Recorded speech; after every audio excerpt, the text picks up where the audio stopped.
Autism and masking, how and why people do it, and the impact it can have.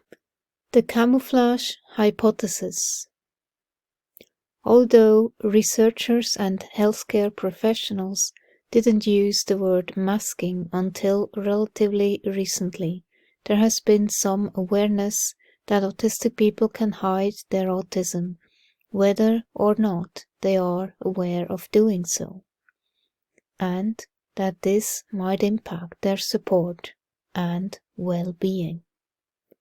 It's also important to emphasize here that some of the researchers and professionals looking into masking are themselves autistic, and so bring both personal and research expertise into their work. Lorna Wing described what is known as the camouflage hypothesis, the idea that autistic girls might appear to have better social skills than they actually do because of copying and practicing behaviors from other people. This idea was taken up by other researchers who thought that camouflaging or masking might explain why autistic girls and women can find it harder to receive a diagnosis compared to boys and men. In the 1990s, psychologists described how some autistic girls are able to show superficially good social skills during a brief meeting, such as a diagnostic assessment.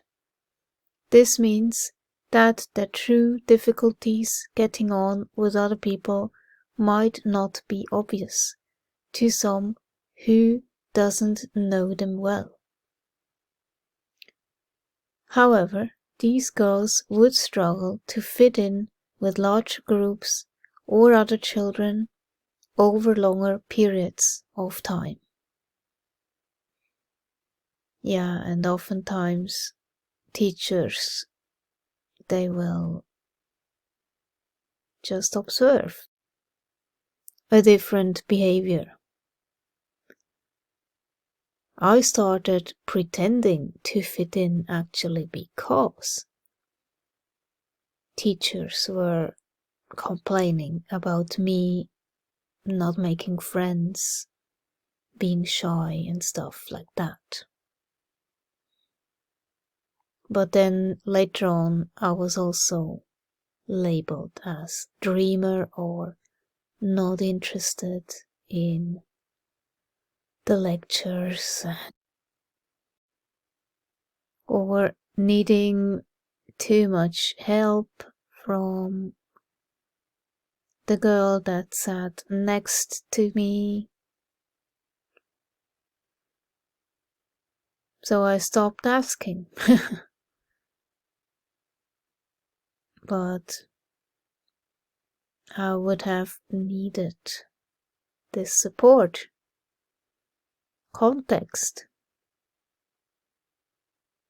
Sometimes somebody needed to explain to me the why we should do something, what it was good for. Yeah, so despite trying to fit in, I still struggled. And I was really shy, and I had situational mutism when the teacher asked me a question. Most of the women and girls interviewed also described, often spontaneously, how exhausting it was to mask their autism. These studies helped to demonstrate to the academic and clinical communities that masking was a real and relatively common behavior that autistic people used.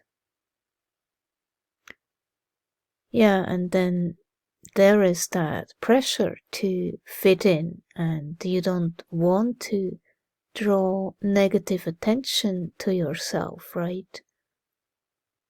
But then you never actually feel comfortable, because the way you are, it's kind of labeled as wrong, not right. Yeah, so you just start to mask and fly under the radar, so to speak. Because just being yourself, you seem different. For instance, some people have described stopping themselves from stimming, especially moving their body in repetitive ways, which can be calming, exciting, or express emotion. Some people try to keep their body still when they want to stim, or find other ways to meet sensory needs, such as fiddling with their hair. Yeah, I did that a lot, or chewing on my pencils. And now I just have my hand hidden in my pocket. Nobody sees it. Many people might use fiddle toys or other stimming toys because these are seen as more appropriate or acceptable ways to stim, even if they would rather be moving their body differently. Others change the way that they are stimming so that it draws less attention to them. Many people may think first of protective face masks when they hear the word masking, and in the context of autism may think that this refers to the sensory difficulties, which mean that some autistic people are not able to wear masks, including me, will trigger massive stress and rage. And therefore I had to go and ask for mask exemption, which I luckily got. But it was still very stressful. Ironically, really, being the one not wearing a mask in the sea of masked people. That was really ironic. And now indeed I also work on authenticity, being authentic and just myself, not masking. Some could argue that by putting the face mask on, autistic people are able to take their social mask off to a greater extent. Well, not me, absolutely not. Because I focus on the lower level of the face rather than the eyes. And somebody talks, and masks were absolute hell because you could not understand what people were saying. They were mumbling and you had them say it over and over again to understand what they were saying. That was another thing that was so stressful about this whole face mask wearing. But the authors of this book still believe that masking is the most appropriate word to use in the context of autistic masking, which is pretending to be normal, not showing your autistic traits. Who first started talking about masking? Autistic people have been talking about masking for a while. It took researchers and healthcare professionals a bit longer to start listening. There have probably been discussions about masking among autistic people for many years. In 1999, Leanne Holiday Woolley published her book Pretending to be Normal. An expanded edition was published in 2015, which described her experiences of growing up and becoming an adult with undiagnosed Asperger's syndrome. Leanne described how she realized she was different to other people, especially other girls, and set about trying to learn how to hide her differences and pretend that she was normal, just like everyone else. Although pretending to be normal was sometimes helpful, there were also some unintended consequences for Leanne. She found it very difficult to control when and how she masked her autism, and described it as very stressful and exhausting. Page 131.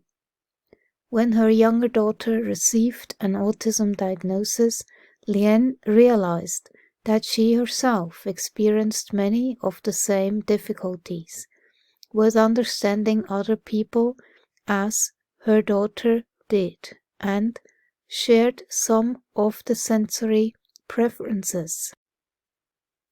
A need for routine, which led to Leanne receiving her own diagnosis of Asperger's syndrome.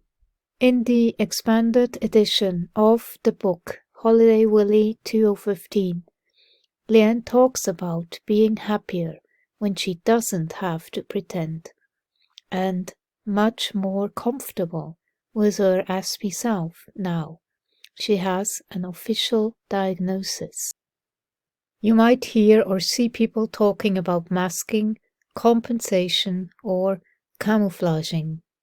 We, the authors of this book, think that all these words refer to the same idea of hiding aspects of autism and finding strategies to overcome difficulties or differences, but they might be focusing on different strategies or approaches. For instance, compensation is often used to talk about more successful strategies, which produce a difference in behavior compared to what other people might expect. Camouflaging often refers to all the behaviors involved in changing a person's autistic presentation, whether they are successful or not. People can mask all sorts of different things about themselves, such as their sexuality, mental or physical health difficulties, or even just aspects of their personality. In many cases, this is because that characteristic is associated with stigma, or is otherwise seen as undesirable by other people. We will describe how masking of autism can be different to other types of masking because of the strategies used, the effort involved, and the impact that it has for the person doing the masking. Autistic people can mask their autism as well as other things about them, and non-autistic people can mask different things about them, including autistic-like traits they might have. I can't mask at home. If I was to mask at home, everything would just fall apart, because that's the place where you can be yourself, and working from home. And actually, that's been a very healthy thing for me. It's been really good, because I've been able to kind of just be the more authentic than before. That's absolutely the same for me. Thanks to that, I have been really able to pull away all those layers and see what's underneath it. And my home is really my sanctuary, and here I can be myself and do the things that really recharge me, like reading books and doing research and creating mandalas and going to the forest bathing, getting recharged by nature, and eating the way that really keeps my body healthy and mobile and pain-free. And then I can sleep enough and have my own rhythm, going to bed when I like and getting up when I like. And this has really established such a stable rhythm. So that's like my circadian rhythm. And if I had to go out and work all the time somewhere outside my sanctuary, I don't know what I would do. I have tried it before, and sooner or later it will always lead to a burnout, because the environment isn't right. The environment is stressful, and you are expected to comply and adapt to the environment, not the other way around, and perform in a certain way which doesn't suit your needs at all. So it was really important to have this phase of finding myself. But then I still can't imagine to be completely myself in public, because it was drilled into me to the point of shame that I should behave like everybody else, pretend to be normal indeed, and not draw any attention to myself. And this is an inheritance of my dad's Soviet trauma. He had to face communism and how bad it was to not behave like everybody else. That had serious consequences. So hiding autism is not just masking, but it's also due to my programming through my upbringing, because of my dad's Soviet trauma and his resulting PTSD, complex traumatic stress injury. One of the main ways people can mask is simply by trying to hide aspects of their autism from other people. Also, our society is quite judgmental, right? And having weird looks thrown your way, that's just uncomfortable. At least for me. This is due to maybe exposure anxiety, being put on the spot and such.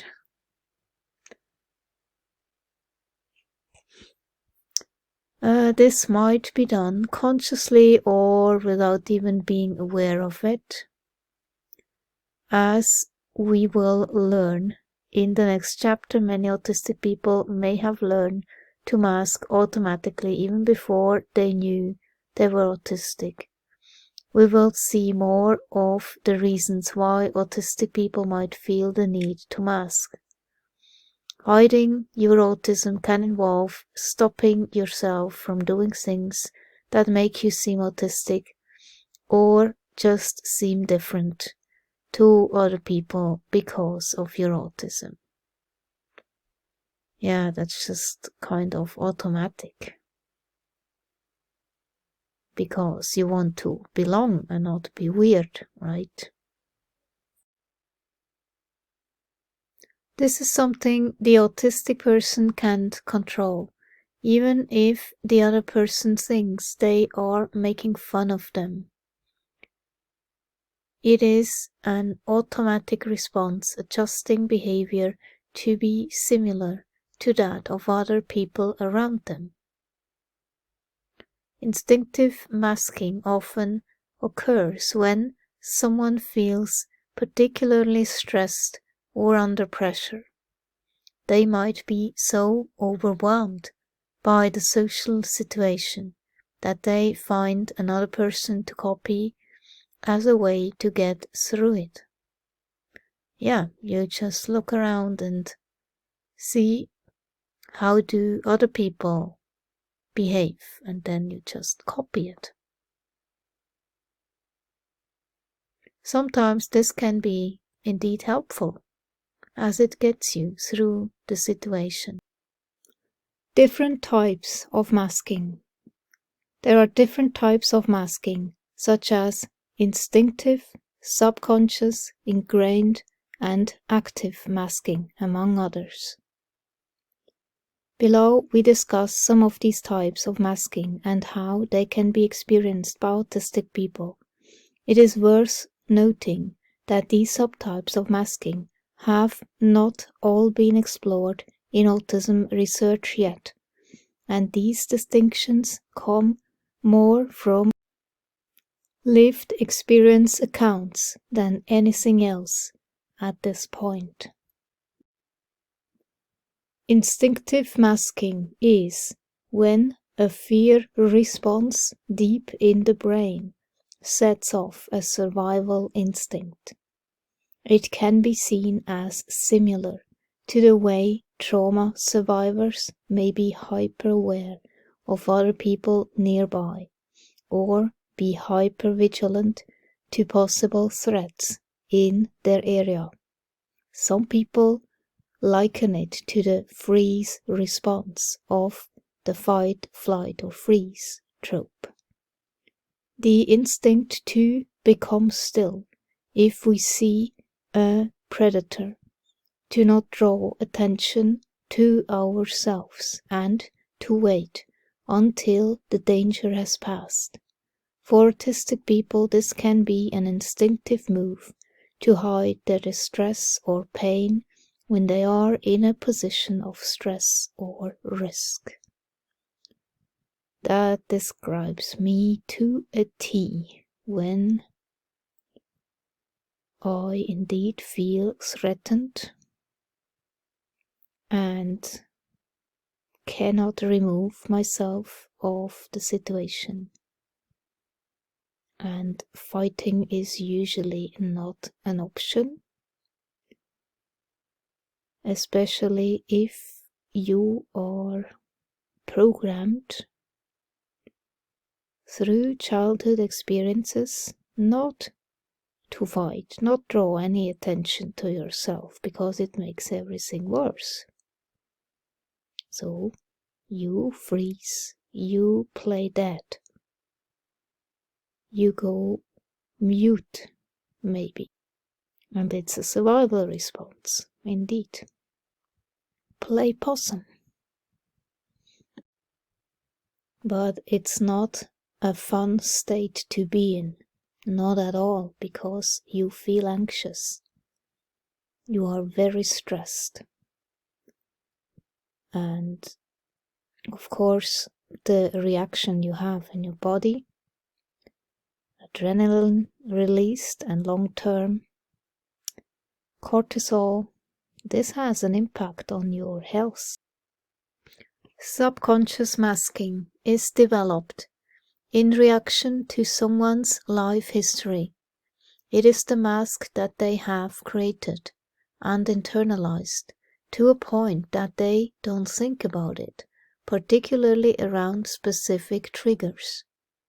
These are often related to a historical trauma, something that happened to them, or something they witnessed, which does not have to fit the traditional concepts of trauma for neurotypical people. Examples could include being reprimanded or belittled for stimming in school by a teacher or having a meltdown in public. Oh my gosh, yeah, I try everything to avoid that. So embarrassing.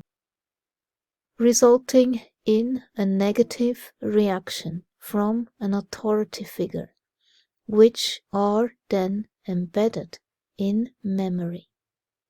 When the autistic person later sees a teacher or similar authority figure, this can act as a trigger for a flashback, which can also be emotional, so you don't see any images, but maybe feel just the emotions and don't know why. Which reinforces the perception that to react authentically is not a good idea, because it draws more attention to yourself. More ridiculing, more belittling, more invalidating, gaslighting, stuff like that. Choosing when to mask. Most of the time, the reason autistic people choose to mask is because of a fear of other people's reactions. Restricting my outward emotions and what I say and do so that others don't find me odd. I have a huge fear of losing control of my emotions at work, so this is a constant worry. When I go out, I can feel those pressures return immediately. It's like autopilot now, after 24 years.